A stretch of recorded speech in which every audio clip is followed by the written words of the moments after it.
La loi de l'abondance.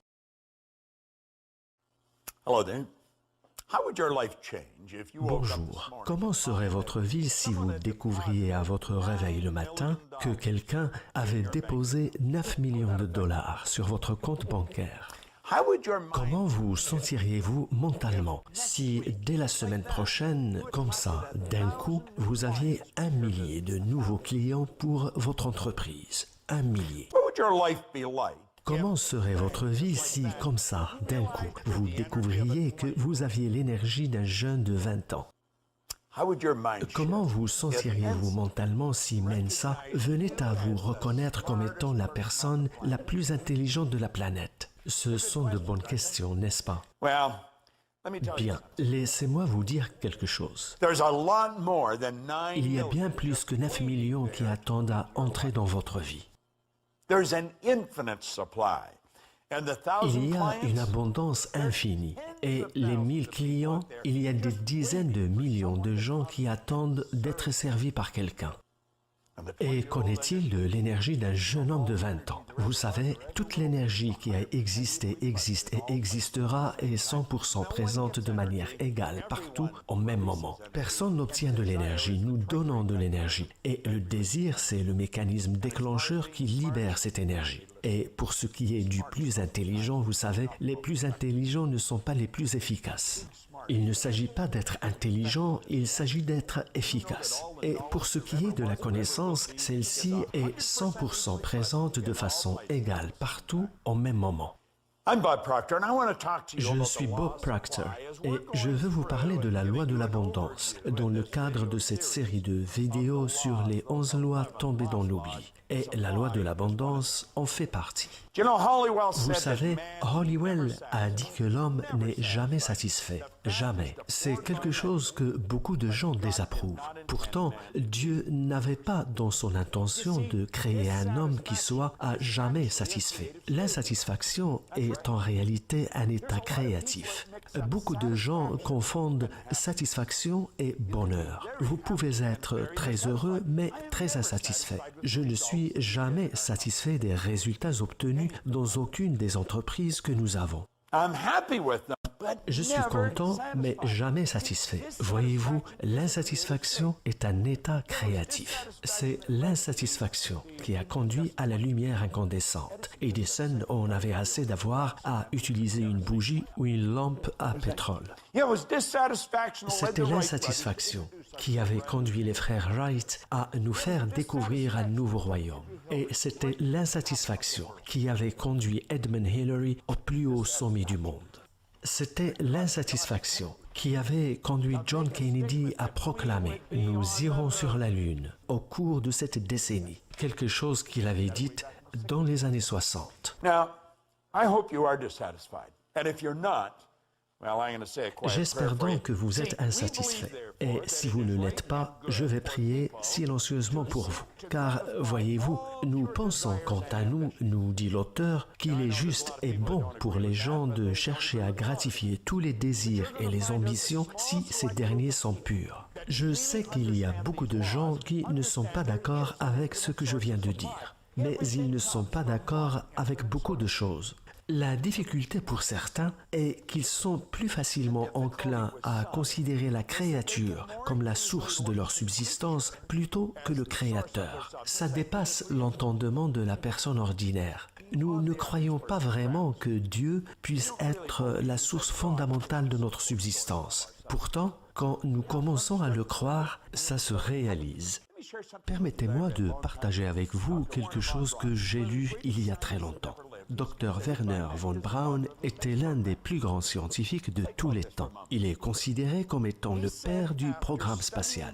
Mais permettez-moi de vous dire d'abord que la science et la religion ont été pendant longtemps antagonistes. Cependant, il y a eu conciliation depuis. Dr. Wernher von Braun a dit que du fait d'avoir étudié pendant des années les mystères spectaculaires du cosmos, il a été amené à croire fermement en l'existence de Dieu. Je ne suis pas en train de vouloir transformer ce discours en une dissertation sur la religion. Je ne fais que parler de mes propres croyances après avoir étudié ces lois près de 50 ans. Je vois ces lois comme l'uniforme et la méthode ordonnée d'un Dieu omnipotent. Une loi, c'est quelque chose qui s'applique tout le temps, à tout un chacun et partout. Et quiconque connu pour avoir accompli quelque chose pourrait vous le confirmer sans grande difficulté. Voyez-vous, tout le monde aime les génies, même quand ils sont morts. Pourtant, tous ces grands génies de l'histoire n'étaient pas considérés comme des génies en leur temps. Les frères Wright étaient vus comme des hérétiques, vraiment. Voyez-vous, les gens qui ont accompli quelque chose n'empruntaient pas les chemins battus. Ce n'étaient pas des penseurs ordinaires. C'étaient des gens qui avaient compris qu'il existe un processus régulateur appelé la loi. Voyez-vous, avant que nous puissions croire dans l'abondance, nous devons d'abord être capables de voir que tout vient effectivement d'une seule et même source, une source infinie. Et lorsque nous comprenons ce principe, c'est notre vie entière qui change de direction. Rien ne peut être fait de quelque chose, pas plus que quelque chose ne peut être fait de rien. D'où vient l'eau, par exemple? Pensons-y un petit instant. Si nous sortons avec un bol à la main un jour d'orage et que nous attendons patiemment, savez-vous que ce bol finira par se remplir d'eau, naturellement? Vous verrez un rien. Vous verrez un nuage se former et devenir lourd et sombre. Et puis, peu de temps après, vous verrez l'eau qui se met à couler. Maintenant, si vous restez sur place avec ce bol, où cette eau ira-t-elle? Elle retournera à là où elle était. Voyez-vous, en haut comme en bas, et en bas comme en haut. Je veux que vous y pensiez. Rien n'est créé ou détruit. Tout évolue, tout change constamment. Nous vivons littéralement dans un océan de mouvement. Vous et moi avons la capacité divine de créer des images dans notre esprit. Et au fur et à mesure que nous les créons, nous contrôlons les vibrations de notre propre environnement. Et ces vibrations font naître alors une force d'attraction. I hold up a little acorn sometimes that comes from a giant oak tree. But the little acorn is nothing but a mass of energy in a high speed Dans les vibration. séminaires que je dirige, je montre parfois un gland qui provient d'un chêne gigantesque. Mais ce gland n'est au final rien qu'une masse d'énergie qui vibre rapidement. C'est juste une petite noix. Or, si je gardais ce gland dans ma poche, il se désagrégerait parce qu'il est guidé par une loi toute simple, créer ou se désagréger. Et la poche n'est pas un environnement favorable à son développement.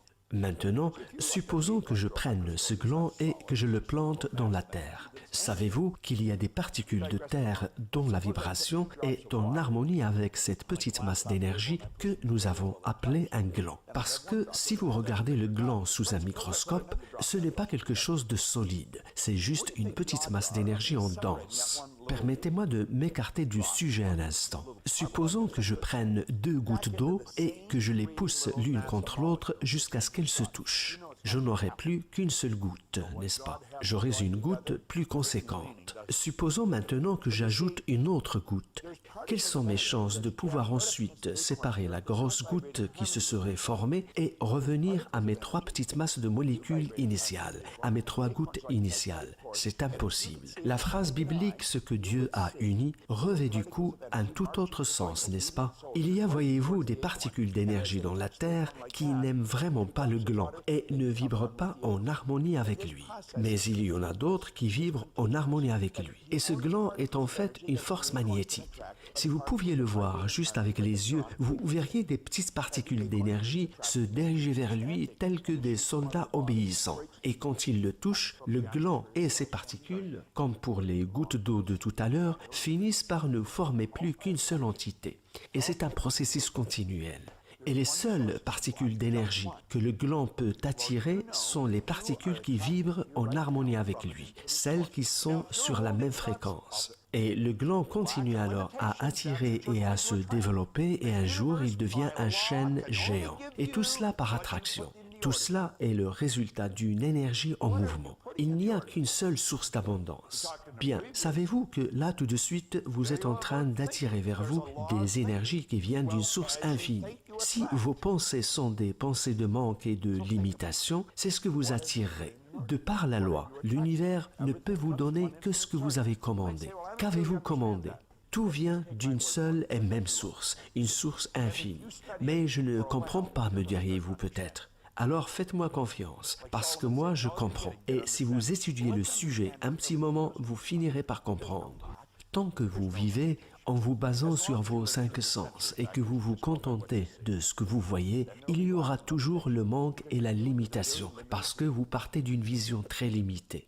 Par contre, quand vous commencez à voir les choses du point de vue de Dieu, vous prenez de la hauteur. Il n'y a plus de manque ou de limitation. Comprenez ceci, ce que vous pensez, vous l'attirez. Et tout ce que vous attirez vient d'une seule et même source d'abondance.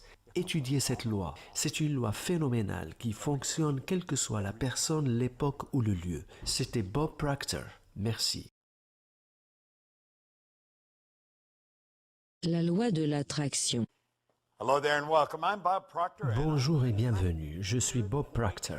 J'attire dans ma vie des choses merveilleuses. L'argent vient à moi continuellement en des quantités de plus en plus grandes à partir de sources diverses et variées. Le tout grâce à la loi de l'attraction. Et c'est de cela que je veux vous parler, de la loi de l'attraction. Voyez-vous, il y a 2 phases dans la loi de l'abondance. Il s'agit dans la première phase de désirer, et dans la deuxième phase, il s'agit de s'attendre au meilleur. Je veux que vous vous imaginiez en train de pêcher. Vous n'avez peut-être jamais pêché de votre vie, mais vous avez certainement vu des gens le faire. Vous montez votre ligne de pêche, vous la jetez dans l'eau et hop, un poisson mort à l'hameçon. Vous vous retrouvez avec un poisson au bout de votre ligne, mais vous ne pourrez jamais avoir ce poisson si vous ne le ramenez pas à vous en enroulant votre ligne. Voyez-vous, lorsque nous désirons quelque chose, nous nous connectons instantanément au côté invisible du bien que nous désirons, quel que soit ce bien. Mais c'est le fait de vous attendre au meilleur qui amène ce bien à vous. La plupart des gens ne comprennent pas cette loi et du coup, ils attirent à eux ce qu'ils ne veulent pas au lieu d'attirer ce qu'ils veulent. Je me souviens, il y a des années en arrière, j'avais un autocollant sur lequel on pouvait lire « Attendez-vous à un miracle ». Je regardais tellement cet autocollant au point que je m'étais mis à m'attendre à ce que quelque chose d'inattendu se produise dans ma vie, quelque chose qui serait du domaine de l'inexplicable. Je me rends compte, voyez-vous, que le miracle, comme l'a dit Voltaire, est un mot que nous avons inventé pour exprimer les effets connus de causes inconnues. Cependant, je veux vous expliquer comment les choses merveilleuses qui nous arrivent et que nous ne savons pas comment expliquer, je veux vous expliquer comment j'ai personnellement attiré quelque chose qui a littéralement changé non seulement ma vie et mes affaires, mais aussi la vie de quelques 200 ou 300 millions de gens. J'avais reçu un appel sur mon téléphone portable. Le message était un peu brouillé. Et du coup, je n'arrivais pas à comprendre de quoi il était question.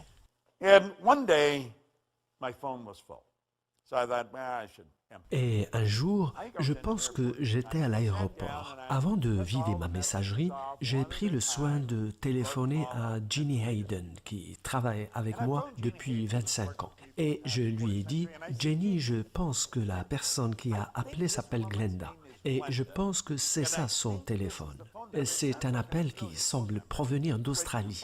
Voulez-vous essayer de les joindre? Il est question d'un film. Voulez-vous leur téléphoner et vous assurer que c'est le bon numéro au moins? » Souvenez-vous que ce numéro, je l'avais dans mon portable depuis plus d'1 mois.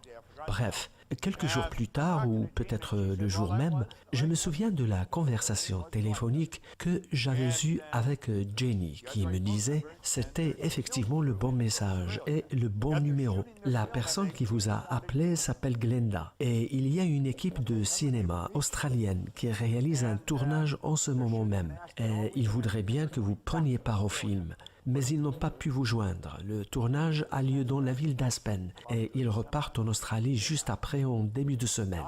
Jenny leur avait dit que c'est étrange. Bob, justement, organise un séminaire cette semaine dans la ville d'Aspen. Le tournage avait lieu à 2 pas de l'hôtel où j'étais et le film, c'était bien sûr Le Secret.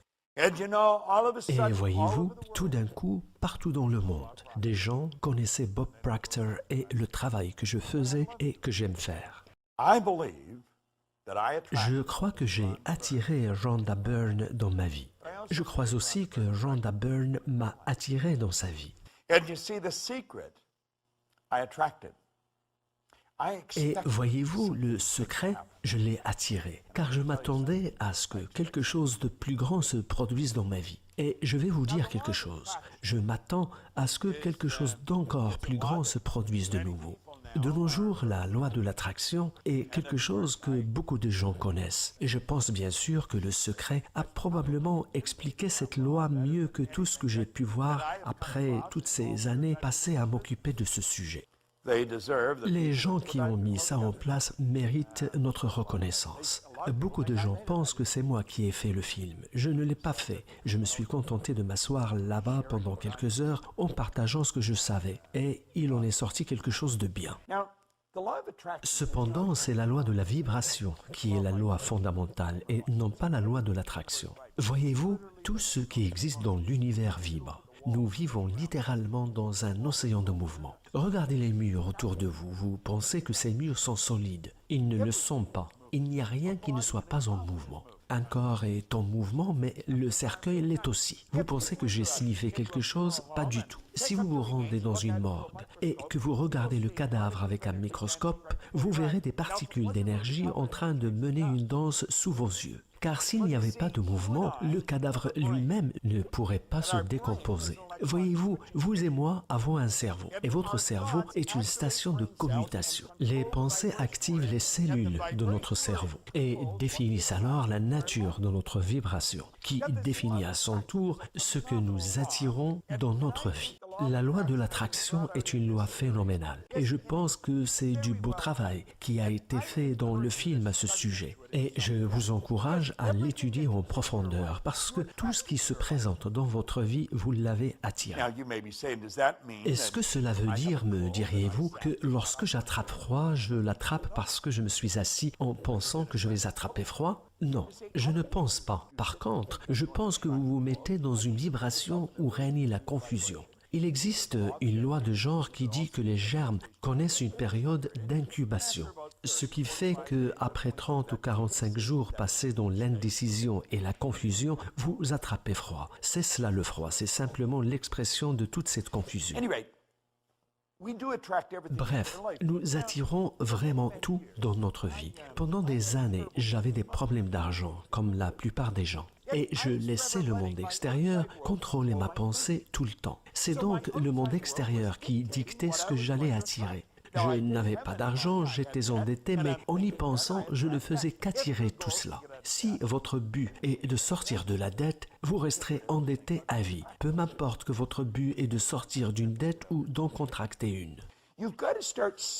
Vous devez commencer à voir ce que vous désirez. Dans une leçon précédente, nous avons dit que ce n'est pas du froid qu'il faut s'occuper quand nous avons froid, mais de la chaleur. De la même manière, si vous voulez de bonnes choses dans votre vie, arrêtez d'essayer de vous débarrasser des mauvaises choses. Laissez ces mauvaises choses faire partie du passé. Laissez les morts enterrer les morts. Commencez à voir les bonnes choses que vous désirez. Visualisez-les comme si c'était quelque chose qui existait déjà. À l'instant où l'idée pénètre votre esprit, vous l'avez intellectuellement. Et à l'instant où vous l'intériorisez, vous l'avez émotionnellement. Et après, ce n'est plus qu'une question de temps avant que la chose ne se manifeste physiquement. L'attraction est un processus très puissant. Nous sommes tous des créatures magnétiques. Nous sommes tous une énorme énergie. Tout dans cet univers fonctionne sur la base de la loi de l'attraction. Vous allez à certains restaurants, c'est plein. L'énergie est bonne dans ces restaurants. Vous allez à d'autres, il n'y a personne. N'est-ce pas que c'est étrange? Vous entrez dans un magasin de vêtements et vous êtes peut-être la seule personne en dehors du gérant du magasin. Vous allez dans d'autres et là, vous avez des gens qui entrent et qui sortent tout le temps. C'est une question d'énergie qui prédomine dans le lieu de commerce. Et un lieu de commerce n'est que l'expression de la conscience de la personne qui le gère. Lorsque nous commençons à comprendre que nous attirons littéralement tout dans notre vie et que ce sont nos pensées qui contrôlent ce que nous attirons, notre monde change de fond en comble. Voyez-vous, la vie ne nous prive nullement de choses que nous désirons. Halliwell le dit si bien. Il dit que la vie nous a fourni l'équipement mental et le pouvoir intérieur qui permettent d'acquérir et de prendre plaisir aux bonnes choses et de s'assurer de mener ainsi une existence heureuse et qui en vaut la peine. Et tout cela arrive de manière tellement simple. C'est compliqué parce que personne n'étudie cette loi. Voyez-vous, j'ai toujours eu ce sentiment que si nous pouvons apprendre à un tout petit enfant le langage, nous pouvons lui apprendre plusieurs langues. Un bébé, c'est un génie en linguistique. Si nous pouvons lui apprendre une langue, il n'est pas difficile de lui apprendre quelque chose d'aussi fondamental que ces lois. Pourquoi ne le faisons-nous pas? Parce que presque personne ne les comprend. Les parents ne vont pas apprendre à un enfant quelque chose qu'eux-mêmes ne connaissent pas. Les parents ne peuvent transmettre que ce qu'ils savent. Voyez-vous, ce que vous ne corrigez pas, vous le passerez à vos enfants. Vous devriez mettre une grande affiche sur le réfrigérateur qui dit « Attraction ». Mettez-la sur votre compte, au-dessus du miroir, là où vous posez votre maquillage ou là où vous vous rasez le matin. Put the word attraction everywhere. And start to realize whatever you want, you'll begin to attract. Mettez le mot attraction partout et commencez à réaliser tout ce que vous voulez. Vous commencerez à attirer. C'est une loi absolue. Ce n'est pas juste une idée, c'est une idée dont je suis tombé amoureux. Et je vous recommande de faire de même. Étudiez ces lois tous les jours et gardez à l'esprit que cette série de vidéos n'est qu'un aperçu de ces lois. Étudiez la chose en profondeur et vous serez content de l'avoir fait. C'était Bob Proctor. Merci. La loi qui gouverne notre capacité à recevoir. For many years now, in seminars that I've been conducting, Cela fait des années maintenant que chaque fois que j'organise un séminaire ou une conférence, je dis toujours à mon auditoire qu'un programme de développement personnel qui n'a pas un fondement spirituel est, à mon avis, un programme incomplet. Mais ce programme-ci a bien un fondement spirituel, je peux vous l'assurer. I'm Bob Proctor.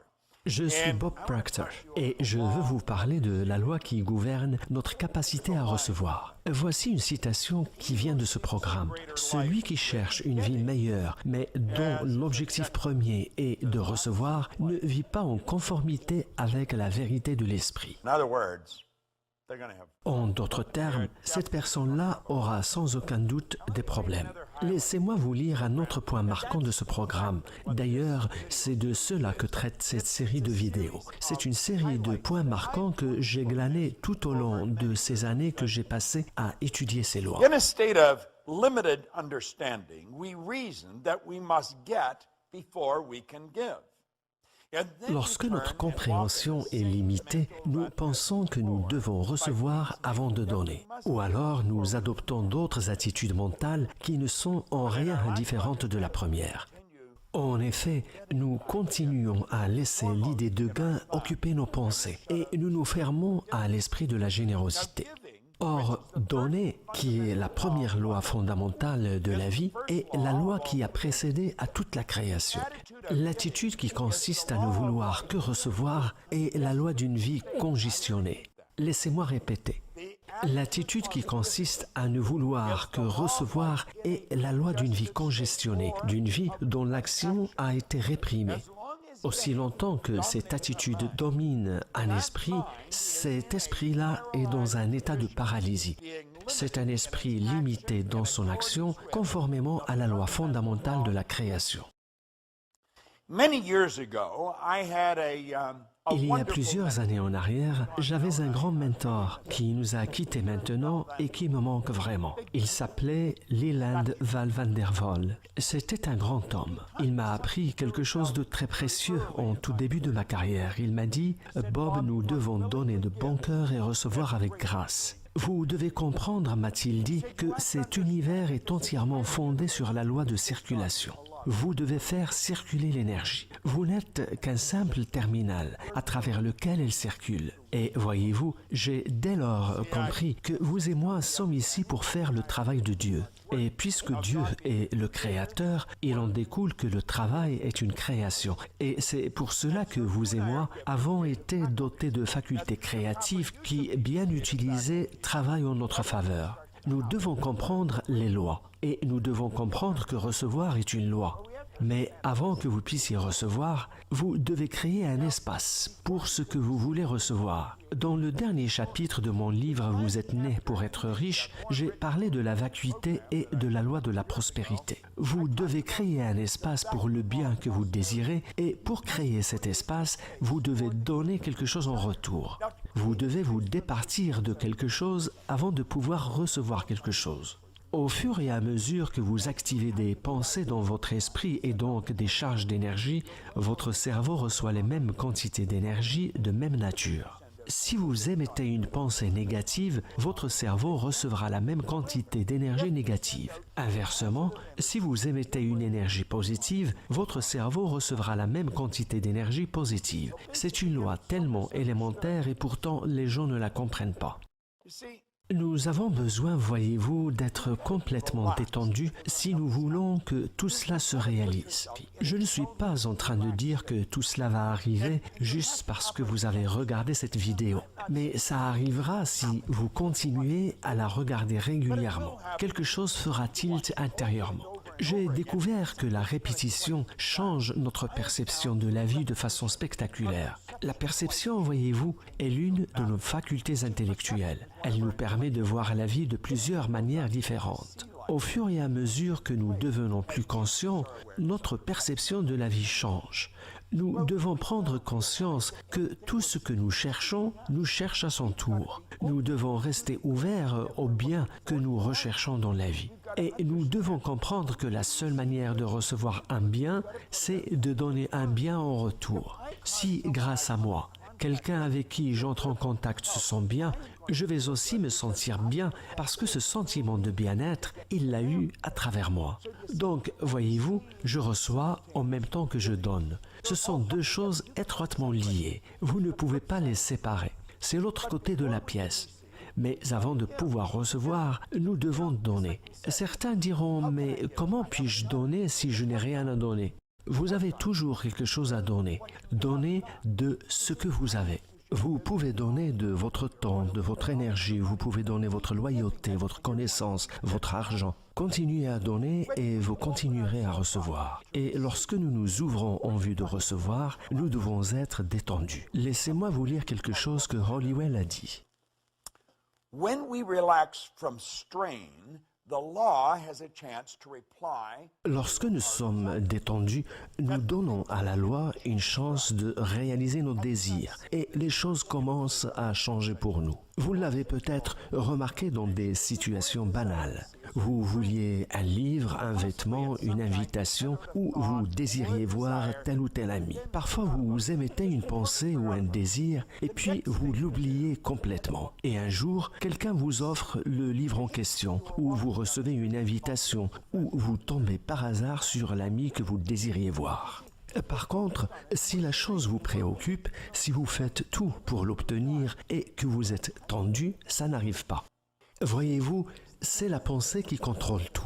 C'est la manière dont on utilise la pensée. Dans le livre La science de l'enrichissement, il est dit qu'il faut toujours donner à autrui le sentiment de s'être enrichi à votre contact. Pourquoi? Parce qu'en donnant, vous recevez. Donner et recevoir sont étroitement liés. Ils sont inséparables. Vous devez être ouvert pour recevoir, mais vous ne serez prêt à recevoir que lorsque vous avez bien compris ce qu'est donner.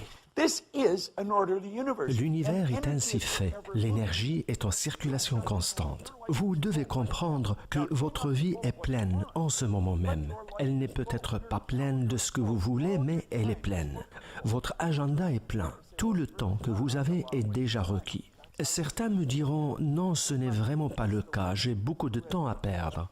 C'est parce que c'est de cette manière que vous utilisez votre temps. Nous devons remplacer le temps perdu par de la productivité. Tout ce que vous avez dans la vie et que vous ne voulez pas fait partie de ce dont votre vie est pleine. Ce que vous avez dans la vie est le reflet de ce que vous avez donné jusqu'ici. Si vous voulez davantage de bien dans votre vie, vous devez donner davantage de ce que vous avez. Plus vous donnez, plus vous recevez. Vous n'avez pas à vous soucier quant à ce que vous allez recevoir. Comprenez que recevoir est gouverné par des lois, dont la principale est celle de donner, et vous recevez proportionnellement à ce que vous donnez. Voyez-vous, si vous êtes assis sur une chaise maintenant, vous ne pourriez pas mettre quelque chose à la place de cette chaise à moins que vous l'ôtiez. C'est pour cette raison que la loi de la vacuité et de la prospérité est un si beau concept. La nature a vraiment horreur du vide. Donnez abondamment et je vous garantis que vous n'aurez plus à vous soucier de ce que vous allez recevoir. Mais comme l'a dit mon mentor, nous devons donner de bon cœur et recevoir avec grâce. Et voyez-vous,